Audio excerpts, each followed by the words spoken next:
Hello and welcome to the Indiana After School Network Literacy Playbook Grantee Readiness session. My name is Brittany Johnson. I'm the Senior Director of In-School and Out-of-School Partnerships, which is part of the quality team here at Indiana After School Network. Joining us later in the session will be Kaya Dorsch, the Director of Strategic Initiatives, who will walk us through the application process a little more in depth so that we can answer some questions around that. And overall, we're just happy that you could join us today, and we want to jump right in as we have a lot of content to cover. So why are we here today? Today, we're here to introduce the IA and Literacy Playbook and why it exists and the opportunities for you within that playbook. We'll also walk through the application process through screen share, so that we can provide clarity and direction, and then offer you an opportunity to ask questions.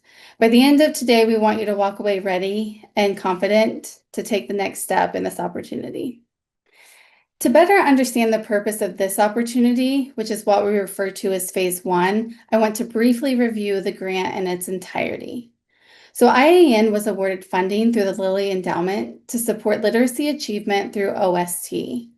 So with the goal of increasing the number of youth who can read proficiently by third grade. We want to get there by increasing the number of OST programs who are effectively implementing research-based literacy programs through three-phased approach.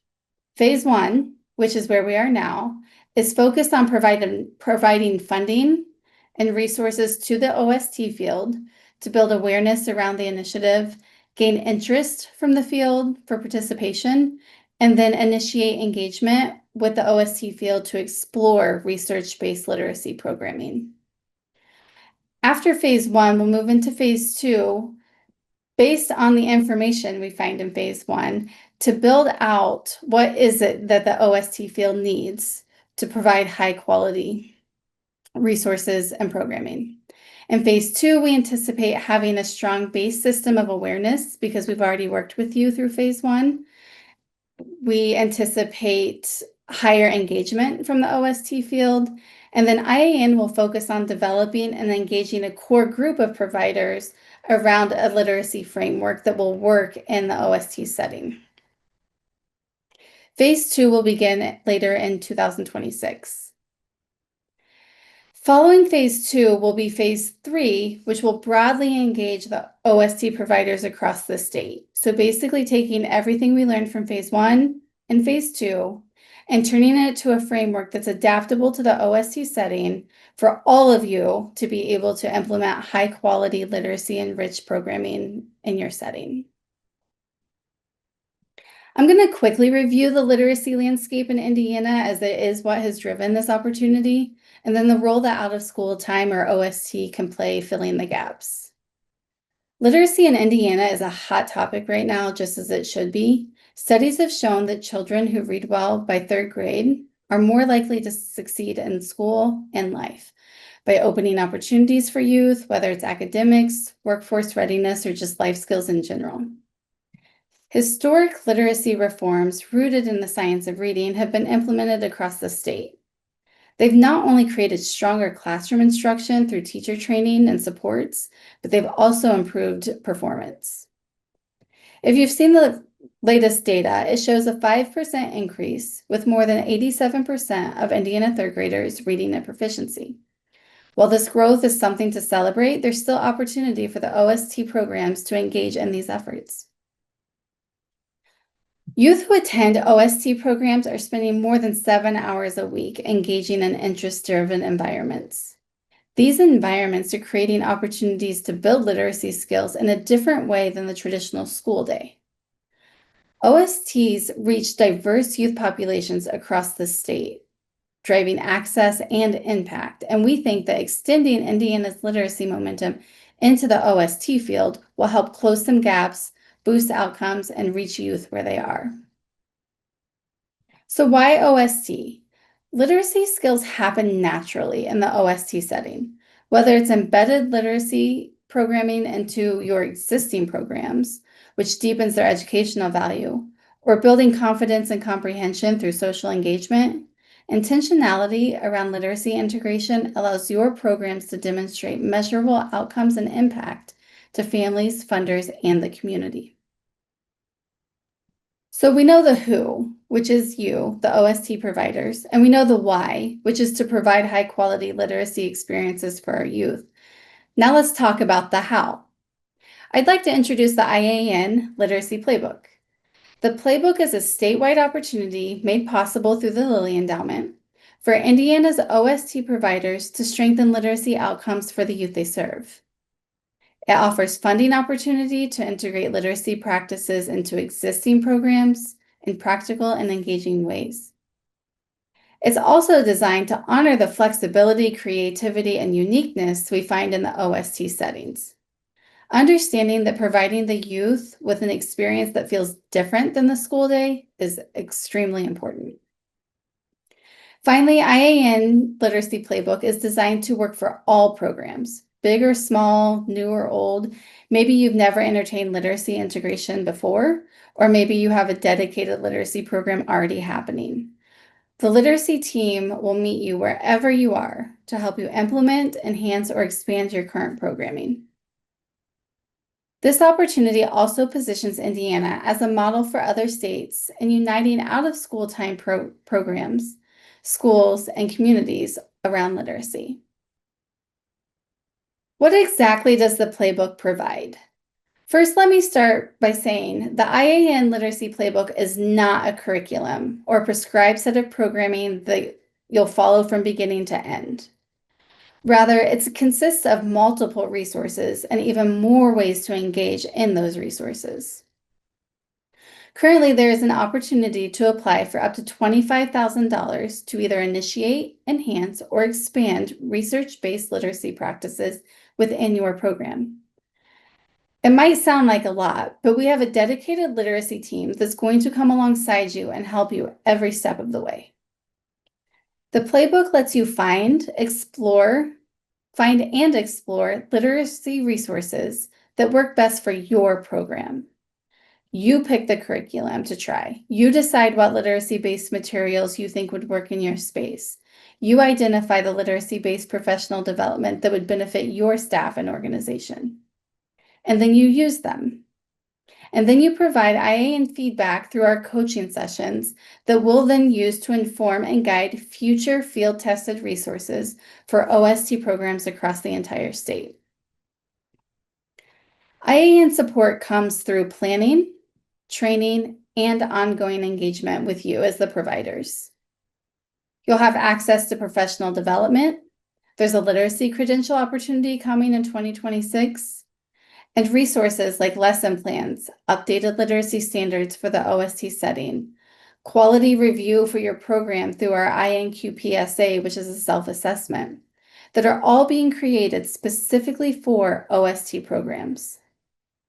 Again, the resources and support are designed to promote success for all programs, types, and sizes.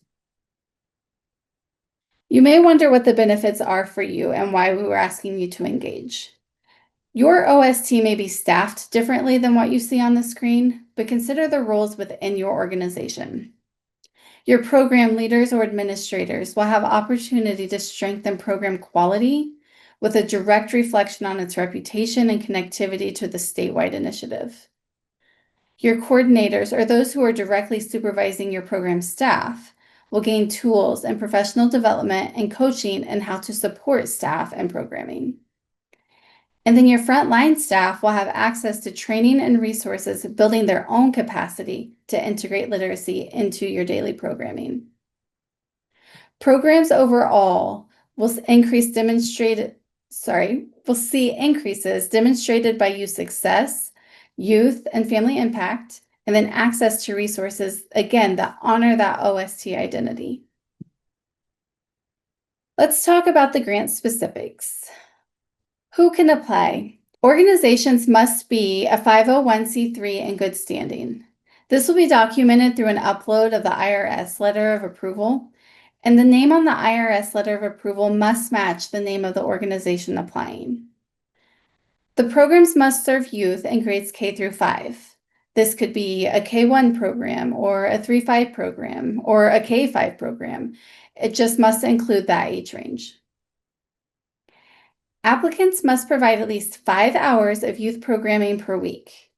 These hours are hours that youth are in direct program contact or engagement with staff outside of the school day. So think before school, after school, or summer opportunities. If you have a year-round program in which you might implement literacy-enriched programming, you will average your hours. For instance, if you serve the after-school setting for 3 hours a day, 5 days a week, for roughly 36 weeks, and then you serve a summer program of 10 hours a day, 5 days a week, maybe 9 weeks, then your average weekly service would be 22 hours of service per week. The time that you note for this experience may not include administrative hours, preschool hours, or hours dedicated to serving just 6th through 12th grade. Every site must have its own application, even if some of the sites are the same. Applications can be completed by a program administrator or coordinator. The IRS determination letter, W-9, and voided check should all have the same name on them, and we'll talk about that later during the application process. And finally, if your organization has multiple sites, you can apply for up to 3 sites in accordance with the application guidelines. If awarded, funding must be used at the designated application site.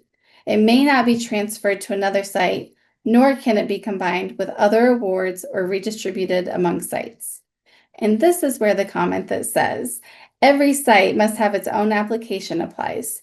Even if some of the documentation between your multiple applications is the same, it still must be submitted per site. The application process. So to begin the process, you will review IAN Literacy Playbook webpage to ensure that your program meets the requirements.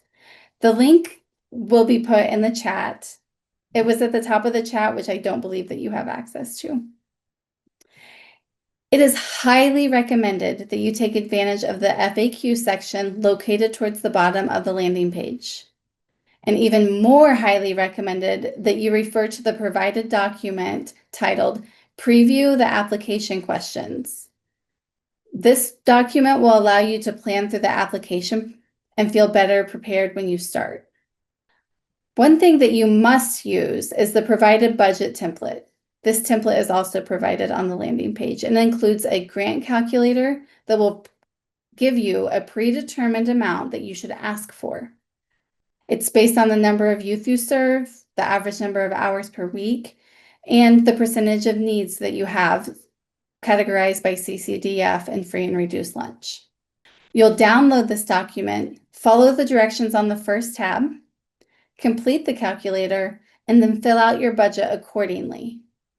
When filling out the budget, you'll include as much identifying information as you can per item in which you are requesting, and we'll show you an example later in the process. Once you submit the initial application, you will receive an email requesting your financial information.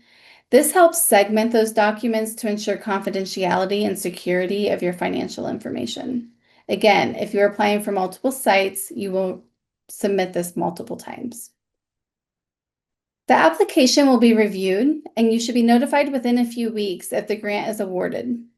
Please note that the grant award status notification is subject to the completion of the application in its entirety. So if the reviewers have to reach out because some information was documented incorrectly, or if the budget needs adjusting, or to just gather more information, it will prolong the notification status, but it will not disqualify you. Our team is here to support you through the application process and make sure that everything is correct so that when that final submission takes place, you're represented as well as you can be. If awarded, you'll receive an email stating so, and that you must use the funds within 6 months of receiving them. Receipt of funds may take an additional 7 to 10 business days to completely process. In the meantime, a dedicated IAN literacy team member will initiate connection and begin to walk alongside you, providing support, guidance, and training throughout the opportunity. And then you'll begin implementing literacy into your program and work with your literacy team member to complete progress reports, which will be collected at the 3-month and 6-month point of engagement. Some things to expect in the application. Again, you can see the full application on the landing page, but we'll collect organizational information. We'll collect program information that identifies who you serve, what kind of programming you run, what your typical schedules look like. Your literacy, readiness, and alignment. I want to note that you do not have to have any experience in literacy to be eligible for this opportunity, but you do have to have a willingness to start integrating literacy into your program. The needs consideration again looks at that percentage of youth served. You'll also have narratives. So the narratives, particularly around the budget, are going to be very important. The narratives will ask you to describe how you will use the funds per your proposed budget. So during the narratives, you'll refer to your items that you've included on your proposed budget, and then just tell us how you're going to use them, why they will be beneficial, and what kind of impact you anticipate seeing from using those resources. And then lastly, there'll be a grant commitments and assurances section. This slide kind of gets into the weeds of the calculator, so you don't need to know this. It's just a reference because the calculator will automatically do it for you. But the calculator looks at, again, how many youth you serve, by how many hours you serve, your percentage of need, and then it calculates that at $150 per youth. Organizations may receive awards as low as $5,000 or a minimum of $5,000 and a maximum of $25,000. Allowable grant expenses will come in way of curriculum, professional development, materials and resources, partnership building, and staff time. Specifically, and also found on the landing page, allowable expenses can include purchasing or realigning curriculum based on the science of reading, staff professional development around literacy, literacy materials and resources, program partnership between schools, the OSTs, even thinking of like your libraries or resource centers, implementing or improving assessments and data systems, and supporting time for planning and implementation.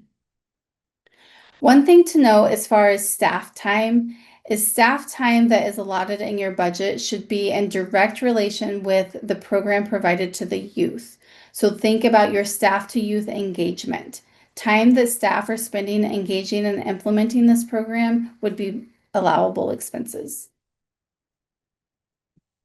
Some things to consider for non-allowable expenses would be your regular operating costs, food, snacks, and prizes, college or graduate tuition, even if it's rooted in literacy, general advertising or marketing, and then technology that is not used for literacy instruction.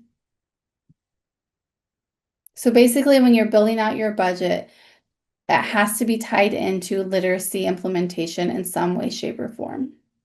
Some key dates. The application window has been open. Today is our final planned readiness session, but we have a team of people available to answer questions, and we'll provide the email for that. The deadline for submissions is September 30th of 2026. It is important to know that funding is limited.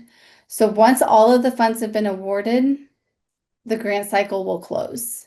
And we'll continue to communicate that through our social media and newsletters. Again, award notification is anticipated within 2 weeks of submission, provided that all information is accurate. So now I'm going to stop sharing my screen and transition the presentation to Kaya to walk us through the application. Awesome. Thank you, Brittany. Well, everyone, my name is Kaya Dorsch. Just as I was introduced earlier, I'm the Director of Strategic Initiatives here at IAN, and I'm going to walk us through briefly through the application process. I want to make sure that we leave time at our presentation today to go through questions you might have. I know many of you are already putting them in the chat, and that's great. And some of those are getting answered. And also, I just want everyone to have the opportunity if you have additional questions. So I will go through this and also we'll make sure that we have time for your questions. So where I'm starting first is it's in the chat, but this is the Literacy Playbook page on our website. And so in here, there is a lot of wonderful and helpful information that I'm not going to spend too much time on it now. Brittany did a great job of either sharing it directly or summarizing it, but I would highly recommend when you get to this site to start by reading through everything first before you jump right into the application. Because many of your questions or questions you don't even know that you have will be answered by going through that. About halfway through the page is where we'll spend our time in my section going over how to apply for the grant funds. But I do just want to go down a little bit further. You'll see here, maybe this is how you signed up for it today, but you can sign up for the webinars that we'll have. Like Brittany said, this is the last one we have today. Well, this last one that we are having is today. But we do also have office hours that you can also look into. This office hours link will take you right there to the Zoom. So if you come during those times that are listed there, you can get more questions answered. You can find out about the literacy team here. And then also, there's an FAQ at the bottom as well. So like I said, I would highly recommend coming to this page and going through it first, reading through the FAQ, making sure that you get your questions answered before jumping right into the application. But when you're ready, you'll go through again about midway through the page. And there's three kind of checkpoints here. The first one is previewing the application questions. So when you click that, that's going to open up this PDF here. And a lot of the information at the top, Brittany has already gone over. Again, I would recommend when you open this that you review it, that you make sure your questions are answered, and that you have the information you need to proceed. But we'll scroll through.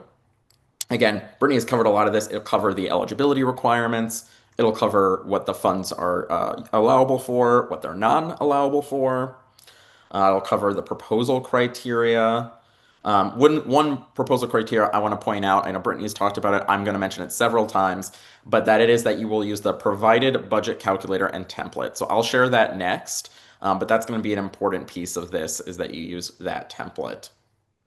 All right, so as we continue through, this is just a sample for you to review, go through the questions. Make sure, I would recommend that you have all the information you need to answer these questions before you go and start the application. You can save and return to the application once you've started it, but I would recommend getting all the information you need ahead of time. And so we'll start with basic organizational information, nothing that should be surprising. Again, is your organization a registered 501c3 nonprofit? That's going to be an important question to answer because that will be a piece of the eligibility for it. Then we'll go over to program eligibility and quality. This will cover, again, a couple of those eligibility requirements, such as grade levels served, such as how many youth you serve, as well as the pieces around how many are CCDF or free and reduced lunch. Go into the total hours, the program operation, on average, how many days per week is it offered, and describing your program's typical weekly schedule. Some of these questions in here, you'll see in the application, I'll go through it as well. You'll have the opportunity to either put a description, kind of describe that, or alternatively, you can attach if you have some kind of PDF or document that has that schedule or other those pieces for those questions. You can do those instead. So it's not required that you do both. If you have one, you can do that instead of the other. And I'll show you what that looks like in the application itself. So we'll just scroll ahead a little bit further. There will be the section around literacy, readiness, and alignment. And again, just as Brittany said, that is not an eligibility requirement, more of for us to get an understanding of where you are in your literacy programming and providing. We'll cover use of funds and implementation plan. And again, a huge piece of this is going to be that budget template that we'll go through.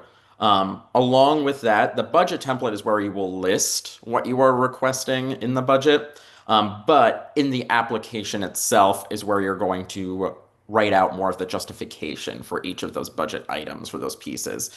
So we'll go through it and then when we look at the template, but to be clear, the budget template, you just list the items with a short description, and then in the application itself is where you'll justify those items that you're requesting. All right. And then finally, the commitments and assurances. Again, there's just a couple pieces here and confirming that your program will commit to these pieces upon submitting your application. So those are the questions. You'll have a chance, like I said, you can review these. I would highly recommend making sure you have all the information that you need before starting the application. And then we'll go back to this page here. And the second checkpoint here is the budget template. So right here, you can click this. If you click this, it's going to download an Excel file. I'm going to go ahead and stop sharing this screen and start sharing that screen. All right. So when you download the template, it will look like this. Again, the first page I would recommend reviewing and going through, but again, it explains that it is required to complete the phase one grant application. So again, if you submit a budget you've created or even a budget template that you've created based off this template, like if you take pieces from this and base and create your own and submit that, you will be reached out to in the application process and requested to resubmit this budget template. So I highly recommend just download this template and start working in it rather than providing your own template or creating something separate. This one is pretty straightforward and pretty simple to use. Again, it mentions our email that you can reach us out to, literacy@indianaafterschool.org, if you have questions. And some helpful tips, it's important to not alter any of the locked cells or formulas and to only enter data where you need to, which is mostly going to be in those columns A through D, and then I think in one of them, E as well. You're going to enter those exact amounts. Recommend that you save often so you don't lose any progress. And then, of course, review before submitting. There's some calculations in here, some automatic calculations, but still recommend that before you save a final save and submit it, that you just double check that the calculations come through in a way that makes sense for what you're uh, allowable through the budget calculator. So we'll go through what does that look like. So first is the grant calculator. And you're going to go ahead and you'll enter the program name. And then these here will be empty cells. But for here, for this sample, they're filled in. So you have number of K to 5 students, hours per week, and then need factor percentage. And again, that's that CCDF and reduced and free lunch. And so you'll put your numbers in for there. And then this is going to update based on that. So for example, if I go ahead and say instead of 75, I go in and put 100. It's going to update automatically. Now, the other thing you might notice when it updates automatically is Brittany talked about how the minimum is the 5,000 and the maximum award per application is 25,000. So you'll see it goes up to the 25,000 and it just stops there. It doesn't go even if I put, something else. If I go ahead and put in 200, it'll just stop there. So moving forward, we'll go back with the original number that was there. We'll see that I'm awarded this amount. And so then on the total budget, this one is going to pull from the various tabs, the different numbers we have in there, and then it's going to do a total there. So what you're going to want to make sure you do at the end when you've completed it is compare this total budget against what was awarded and make sure that it is within that. In this sample, it's a little bit under. I'm sure that you're going to want to go as close to the awarded amount as possible, the available awarded amount as possible.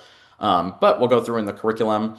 And here we'll have some examples of what the funding could be used for. And so again, these are just examples. These are not limited categories in any way. When you download the template, a fresh new template, these will all be clear and blanked for you to put in any information. But these are just some examples for you to get an idea of what would under curriculum. So for example, decodable text sets, structured writing frameworks, oral and language vocabulary curriculum kits, comprehension routine guides. And again, you'll put a short description, a sentence or two. This is not where you would need to justify why you are requesting that or how that will improve outcomes. This is just where you will provide a description of that item and what it is that you're requesting. And then in the quantity line, you'll put the number that you're requesting, you'll put the cost per item, and then the total cost will update based on that. So you don't have to fill column E for this. And then at the very bottom, you can put as many items as you want. It'll do a total at the bottom.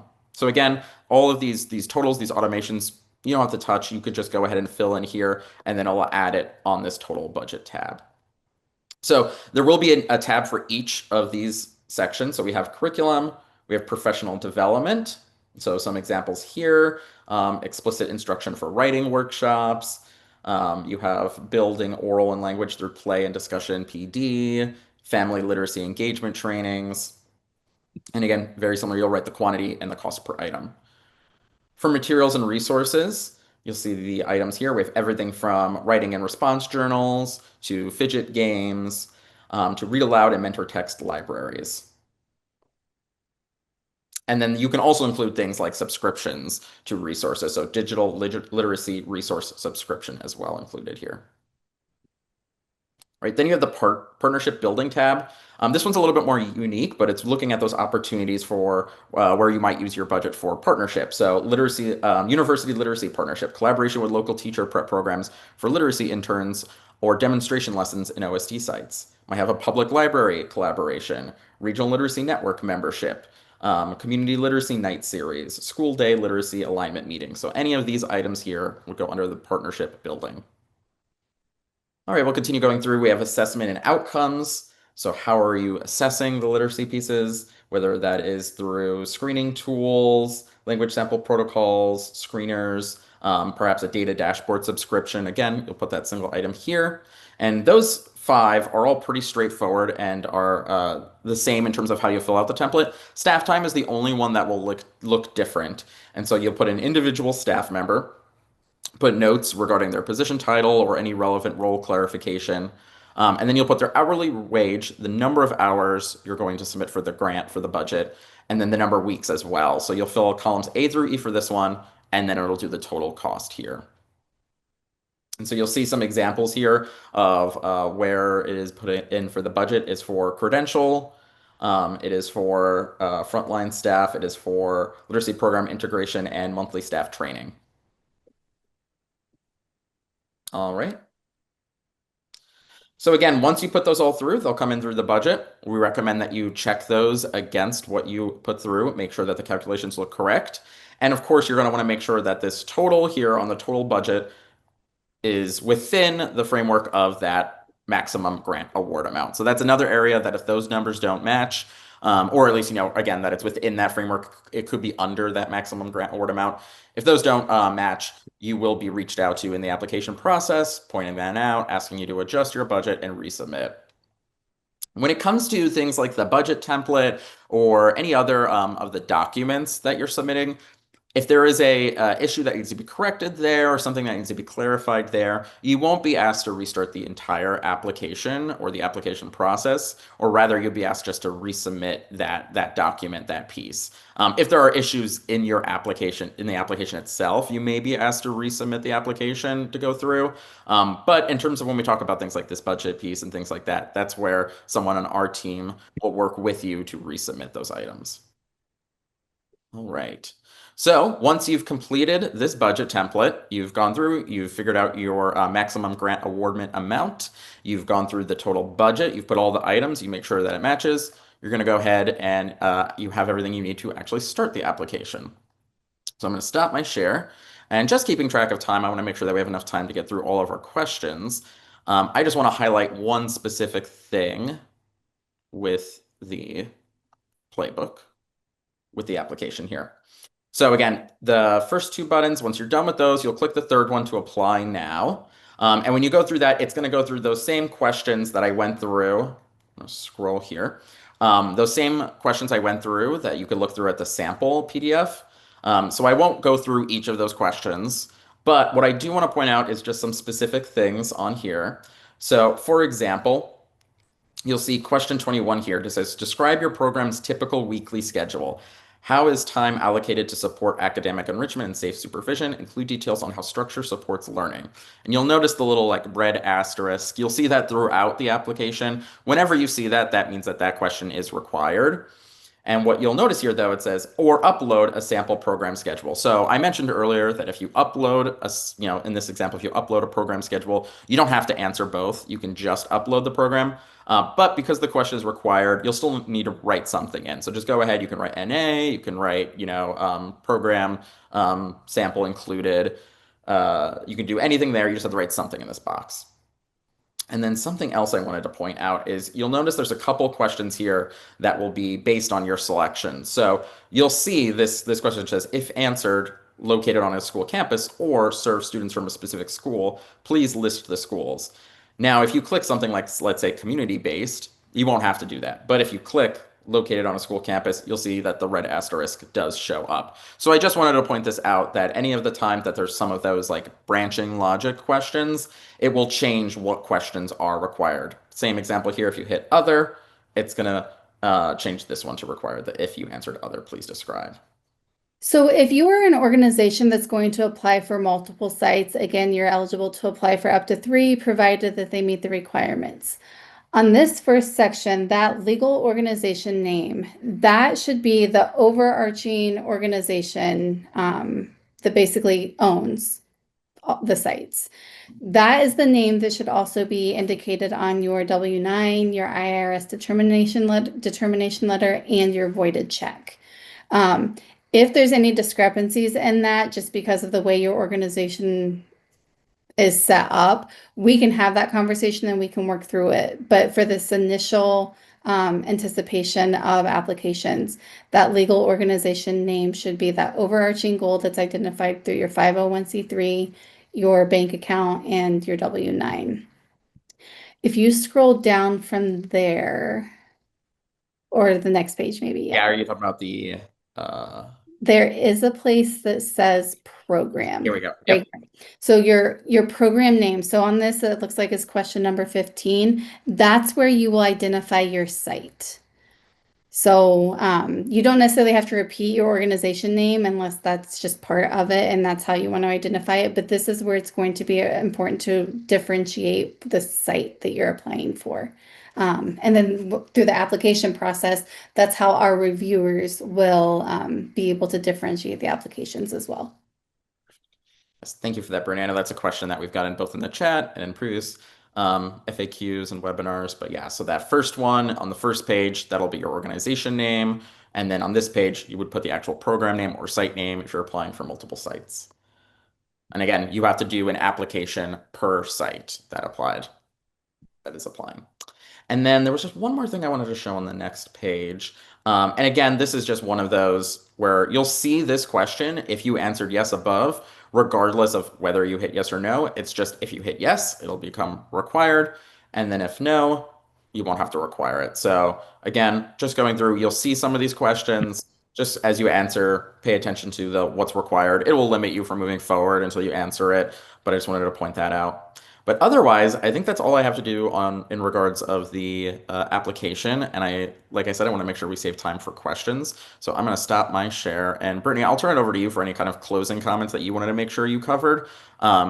Before we go over. Oh, actually, there's one more thing I wanted to mention, and that's just that Brittany already mentioned this, but I just want to reinstate that after you complete the application, you'll be taken to a finished page. And then whatever email you enter will then be emailed a next step, which is the collecting the financial information. So that first application, what we've talked through, that is just the pieces around applying for the grant. And then that application will finish. And then you will receive an email, or whoever, the email that is entered in will receive an email about collecting the financial information, which, as Brittany has alluded to, will include that W-9, the completed W-9, as well as the voided check, which the names have to match the organization that you're submitting for.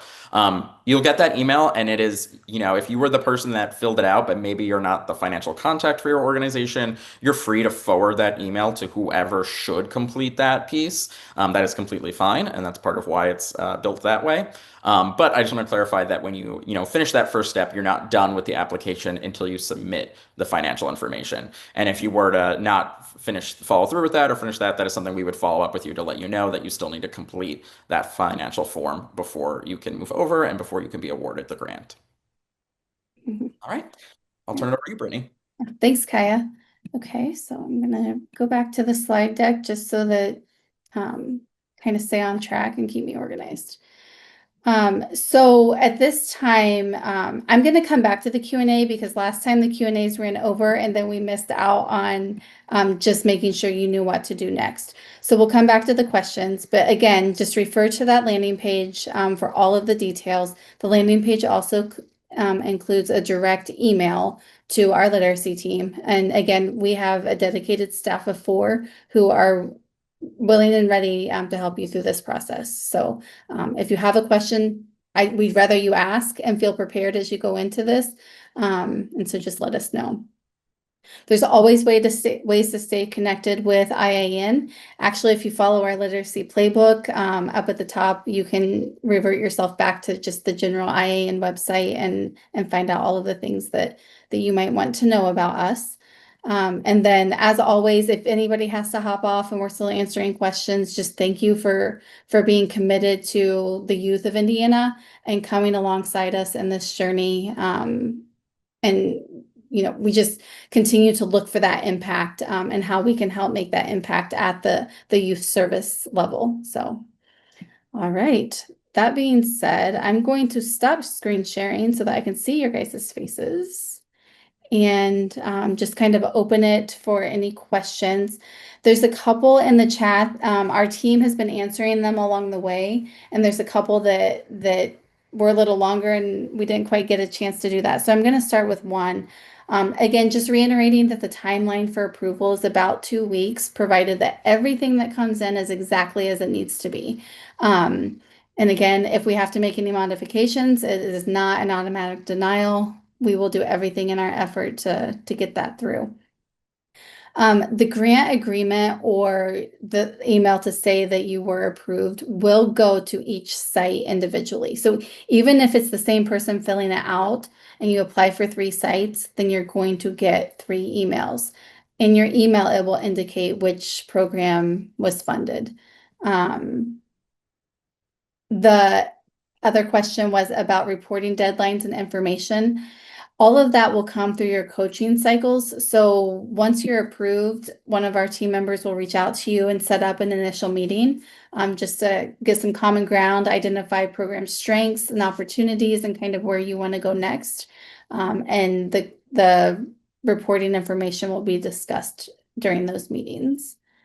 And then one other question that came through. So the funding has to be spent within the first 6 months of receiving the funds.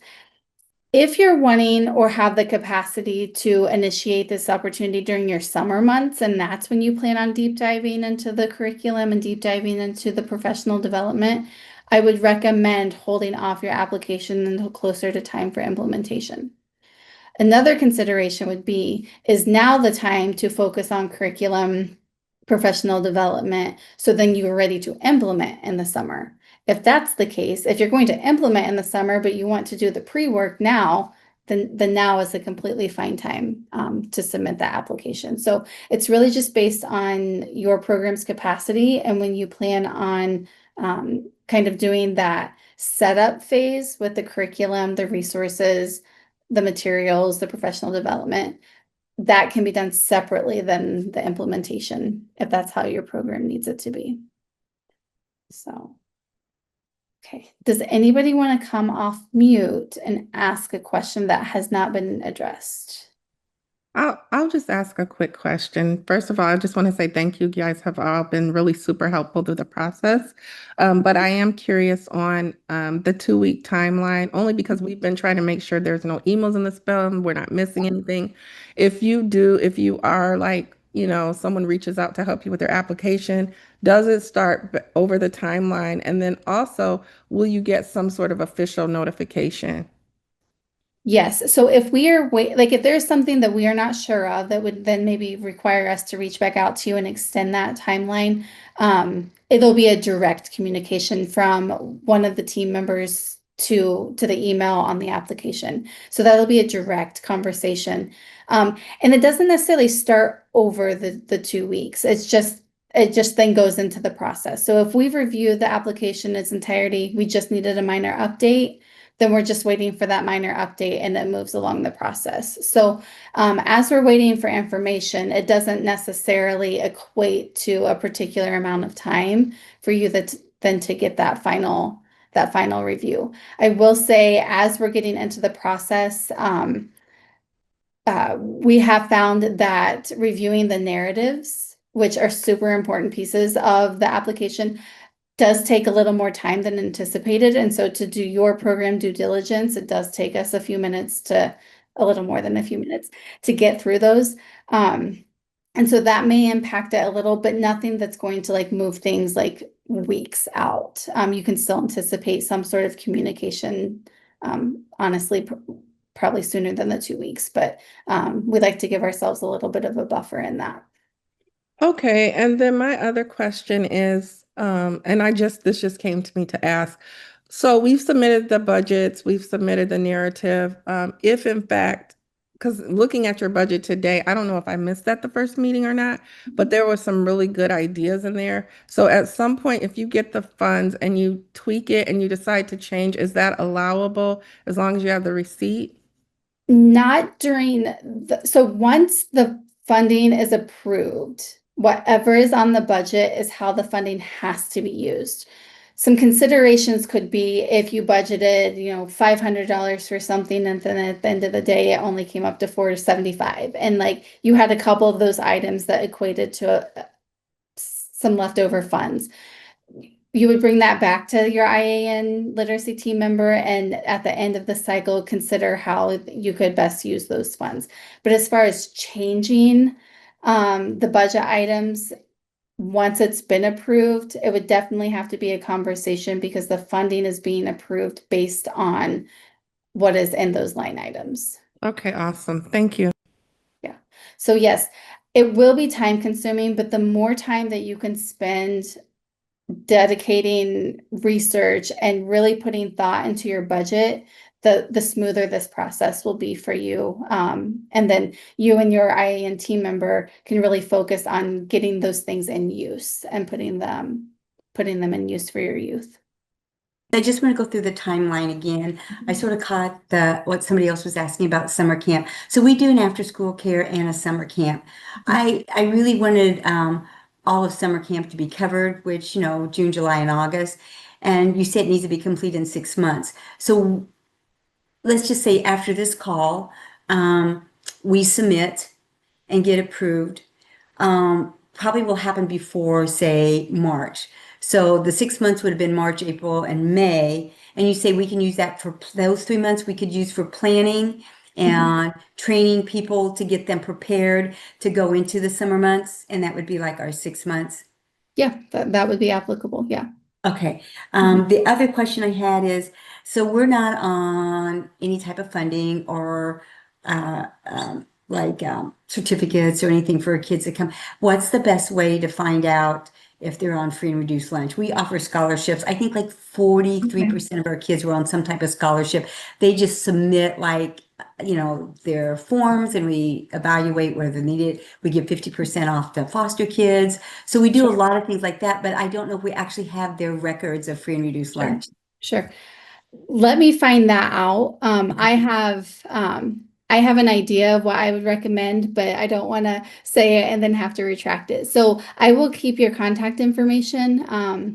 And then that's also something that we can include in our FAQs going forward, because if you have the question, odds are maybe somebody else is going to have the same experience. So Eleanor, I will contact you directly with the answer. Okay, thank you so much. FAQ. Last question is, these funds could, just to separate the full-time and the part-time, we have a lot of great teachers in our community that are maybe retired but have such a passion for literacy and reading. Could we specifically contract out for these 6 months, somebody to prepare for this one program, use her skills or his talents or theirs, and use it just for this program if we found somebody that was willing to do that? Yes, absolutely. And that really is the intent, is to use staff to plan and research and put all of the things into practice. And so if that's the person that makes sense. The biggest thing to look at, so that would be like professional development and planning. The biggest thing that we get into with staff time that we have to be considerate of is and not being those administrative hours. So those hours that you're just running regular business, but it has to be hours focused on this literacy experience. And so one last question. I thought that was my last one, but I have one more. I'm a little confused about the hours. You said 5 hours a week. So like in summer camp, we have education enrichment hours, but that might include math and science and all these other things. How do we get a full hour in a day? So it's just an average of what your program offers. So, Okay, do you have an after-school program, for instance, for we that do. summer? Okay, so Yeah. you could just take, do you offer after-school program in at least 1 hour a day? Yeah, it's about 2.5 to 3 hours. Okay, then short answer, you're good. But the Okay. long answer, as far as how to figure that, you would just figure out how many hours your youth, your K-5 youth are on site Yeah, um, okay. per week, and then that would be your response. Okay, so it's not like we have to have a set hour in a classroom 5 days a week. No, it is Okay. just how many hours a week are your youth engaged in programming of any sort? Oh, okay, gotcha. All Mhm. right, thank you. Yeah, Thanks for all those answers. Appreciate it. yeah, Brittany, I see that Ryan has their hand up. okay. Oh, Ryan, go ahead. It got answered in the chat. Thank you, though. Oh, perfect, yes. Also in the chat, just this webinar is being recorded, and once we get that edited and ready to go, we will send that out via email, and then it will also end up being housed on our landing page. Candace, can I help you? Yes, hi. First, thank you for doing this and thank you for answering all the questions. I know you just said once the recording gets edited, will you leave the question and answer portion in the recording? Because a lot of these excuse me, Yes. the answers have been very helpful. Yes, absolutely. And actually, we're also anticipating pulling some of our Q&As from our first webinar and adding them to this because, again, the questions actually have been pretty different between the first experience and this experience. And so just making sure that it's all included to provide the best support to you guys that we can. And then I just have one other question. When you just answer the question in regards to programming, it's really important for our after school program that we not only do literacy, but we do some sort of physical engagement too. Mhm. So if 4 hours per week is given towards literacy, and then, some of the other hours towards the week are given towards just that physical and mental health component, is that okay? Or it has to be 5 hours straight of literacy? Nope, absolutely. So while this grant itself is all things literacy, and you heard me say literacy in front of it, just about everything that I said, the hours are simply your hours of youth service. So for instance, a Boys and Girls Club, the kids might be there from 3 to 6, and maybe, 3 to 4 is a particular program, 4 to 5, 5 to 6 are particular programs.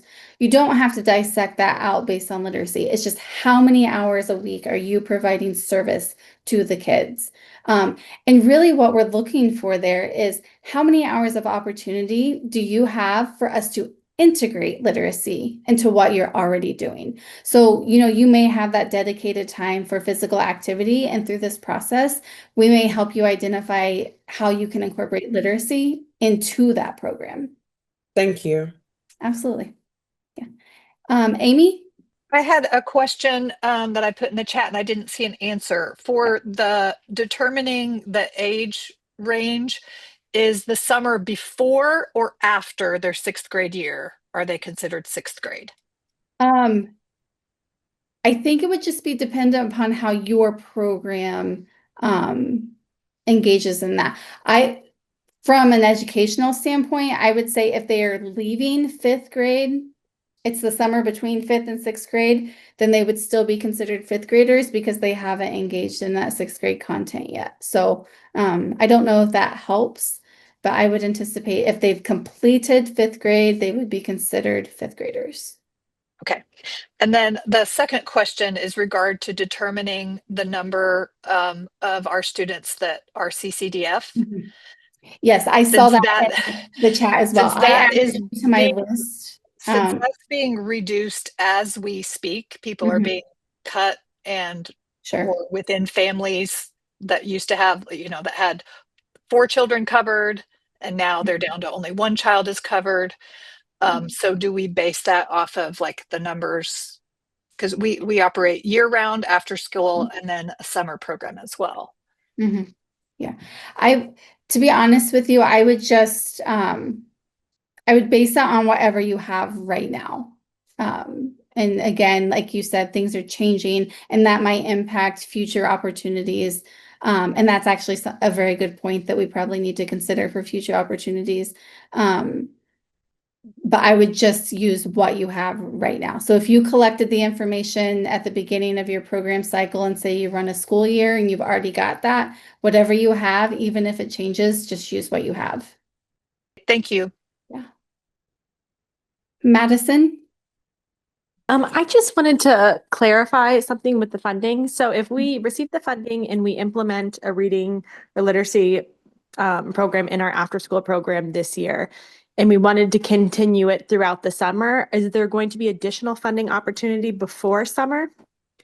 So phase 2 is going to launch with a different goal. So there will be funding opportunities where this experience is available for 150 providers. Phase 2 is only going to be available for 20 providers, strictly based on this framework that we're developing. So I want to say, yes, there's a funding opportunity, but I will say that it's a competitive opportunity. So really this phase 1 is to be used to build up the structures and resources and supports so that you can continue the programming at a higher quality level with or without additional funding. Okay, that makes sense. Thank you. If you have put in the chat anything referencing CCDF or free and reduced lunch, I have written your name down and will respond to you directly. And then again, it'll end up in our FAQs on the landing page, because clearly that's something that we need to continue to monitor, especially how that's being communicated with providers. If nobody else has any questions, then again, just thank you for being here. Thank you for wanting to be informed. It honestly makes the process go so much more smoothly when we have people who are willing to engage with us. And that is all of you on this call today. So again, thank you for being here. Let us know if you have any questions, and hopefully we'll see you soon.